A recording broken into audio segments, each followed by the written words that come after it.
La similarité entre la ritaline et la cocaïne est évidente lorsqu'on considère la problématique de l'importante consommation de stimulants dans nos écoles. Les jeunes dans les cours d'école prennent des comprimés de ritaline et de son équivalent chimique, l'Adderall. Some of my friends took Ritalin and Adderall just to get high, like that I've known throughout the years. Kids will chop that stuff up with a razor blade. It's pure, man. Pure drug, you know, that's why kids like it. They chop it up with a razor blade and snort it. My cousin Sammy had this Ritalin and we would eat it and we'd be able to stay up all night and play video games. It was, your pupils would dilate, it was just outrageous. Matter of fact, in 8th grade I got kicked out of school 3 days before it let out for selling Ritalin and actually snorting lines in the back of the classroom. So yes sir, it definitely caused me some problems there, and I definitely had people buying them from me, yes. Ce n'est pas un problème mineur. En 2006, des recherches indiquaient que plus de 7 millions d'Américains s'étaient drogués avec des stimulants. Et 75 000 adolescents et jeunes personnes en deviennent dépendants chaque année. Non seulement ces stimulants rendent leurs consommateurs dépendants, mais ils sont aussi connus comme drogues de transition, vers des drogues dures comme la cocaïne, l'héroïne et la méthamphétamine.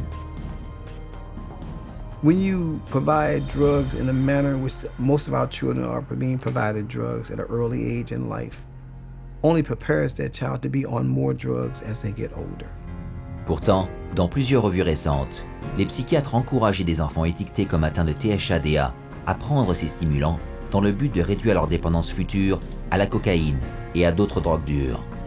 Des preuves montrent que non seulement cette théorie est sans fondement, mais que le contraire est vrai. When I've spoken to people who are methamphetamine addicts, they said that the drug that they started taking almost consistently was Ritalin. The longer a child is on Ritalin, the more the likelihood that they may become addicted, whether it's Ritalin or Concerta or Adderall, okay, or a number of other drugs. Les stimulants ne sont pas les seuls psychotropes à comporter un risque élevé d'addiction. Les benzodiazépines, par exemple, sont des tranquillisants qui peuvent créer un état de dépendance en 14 jours. Prenons le benzodiazépine Xanax. Lors des 5 années durant lesquelles il a été sur le marché, il a produit 1,5 million de toxicomanes par an. Et arrêter d'en prendre peut être très difficile. En voici quelques symptômes. Tremblements, perte d'appétit, crampes, problèmes de mémoire et de concentration, insomnie, agitation, panique et anxiété.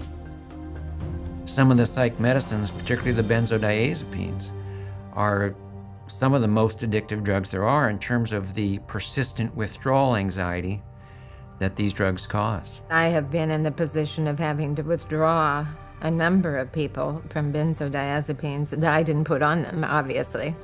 And it's difficult.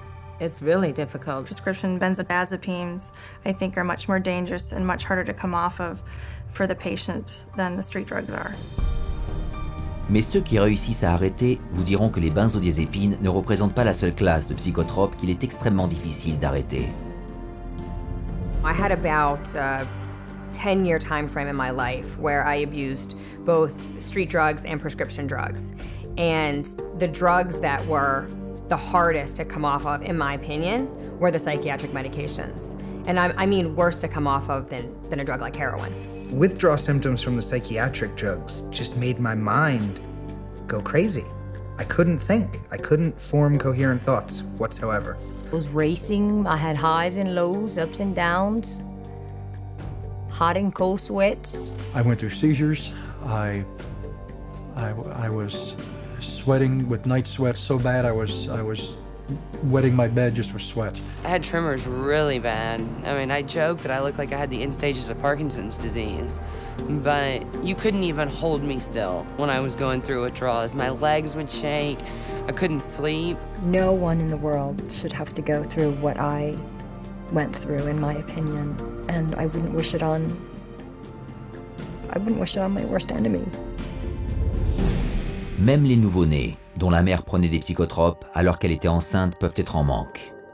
Ces nouveau-nés sont irrités, hyperactifs, suivent un rythme de sommeil anormal, vomissent, ont la diarrhée et ne grossissent pas. Mais c'est l'aggravation de certains effets secondaires entraînés par le sevrage d'un psychotrope qui peut avoir un effet désastreux chez l'individu. Now the person stops taking the drug, And the effects of the withdrawal or the effects of stop taking the drug are increased and amplified symptoms like the depression or suicide ideas, or etc. They have tremendous mood swings. They invariably get violent. They cannot control their emotions. You're very depressed, you're suicidal, you're hallucinating, you're psychotic, you're crazy, you're manic when you stop taking your medication.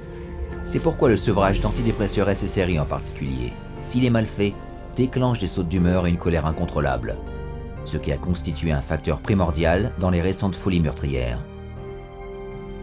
En mai 1998, par exemple, Kip Kinkel, alors âgé de 15 ans, venait d'arrêter de prendre du Prozac quand il tira sur ses parents et les tua. Il se rendit à son lycée en Oregon où il tua 2 personnes de plus et en blessa 25. En novembre 2007, Pekka Erik Ovinen a tué 8 personnes à son école du nord d'Helsinki en Finlande. Peu de temps auparavant, il avait réduit la quantité d'antidépresseurs qu'il s'était fait prescrire pour un trouble de l'anxiété ou avait arrêté d'en prendre. Jour de la Saint-Valentin 2008, Université du Nord d'Illinois, Steven Kazmierczak est rentré dans un hall d'école bondé et a ouvert le feu, tuant 5 personnes et en blessant 18. Quelques semaines plus tôt, il avait lui aussi arrêté de prendre son antidépresseur. Mais au lieu de reconnaître que de telles tragédies découlaient du sevrage d'un psychotrope hautement addictif, la réponse habituelle des psychiatres consiste à jeter le blâme sur le fait que le patient ait arrêté de prendre son psychotrope et qu'il faisait une rechute de maladie mentale.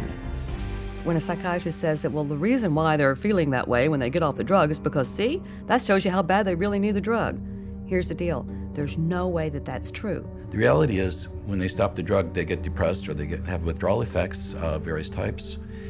And the reason they're having those effects is because it's a withdrawal effect from the drug. All you need to do is you need to sit down and listen to anyone who's been on these medications and wants to come off them. And you listen to their story, and you listen to what they're going through, why they want to come off of them. And that's it. The conversation stops. The debate ends. My name is Robin, and currently I am withdrawing from lorazepam, and I am at the 0.4 milligram dose. There we go. Today, I was totally exhausted. I've had 4 nights, 2 nights of insomnia, and then a good night's sleep, then 2 nights of insomnia. Well, just hoping that I can sleep better tonight. Didn't sleep good last night. Well, as you can see, today I don't care.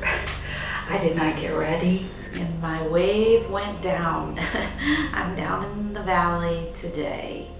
One of the side effects or withdrawal symptoms for lorazepam can be night sweats or hot flashes, a little lightheaded and kind of dizzy, anxiety, sore throat, weepy, very, very tired, grouchy, just overwhelmed, distraught, distressed. I began to experience suicidal thoughts. I think I've said a little bit to my husband, but he was already worried enough. This is really the first time I'm saying something about it. I feel like I could have a nervous breakdown. You know, there are just times like I hit a brick wall and I can't do it anymore. It's going to take another, maybe 18, 19, 20 weeks to get off of it. And that is very overwhelming to me.